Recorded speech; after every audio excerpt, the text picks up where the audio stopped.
ANY news network, मैं हूं मोहम्मद एहसन।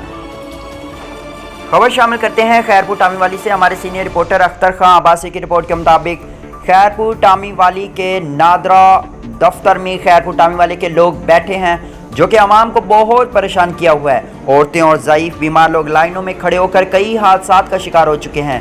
जो लोग सिफारिश और मुबैना पैसे दे देता है, उसका काम जल्दी हो जाता है। अफसरान से अपील है कि दफ्तर में खैरपुर टामीवाली के मुलाजमीन को दूसरे ज़िले में भेजा जाए, क्योंकि आवाम को यहाँ ब्लैकमेल किया जा रहा है। लोग सुबह सवेरे जाते हैं रोज़े के साथ और शाम को धक्के खाकर वापस आ जाते हैं। जो लोग सिफारिशी और पैसा देते हैं उनका काम हो जाता है।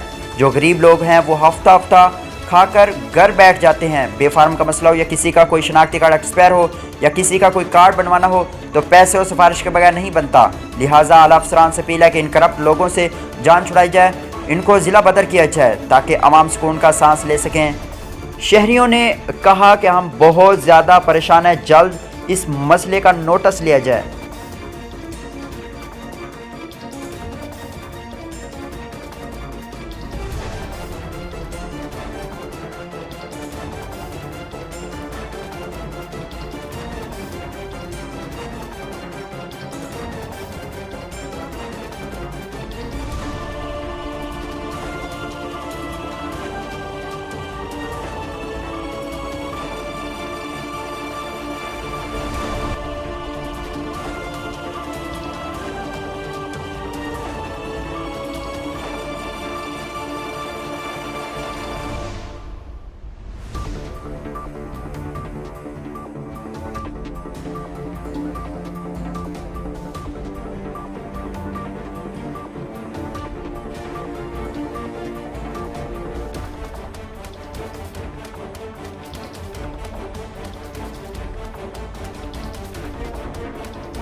बुलेटिन में फिल वक्त इतना। मजीद देखते रहिए ANY न्यूज नेटवर्क।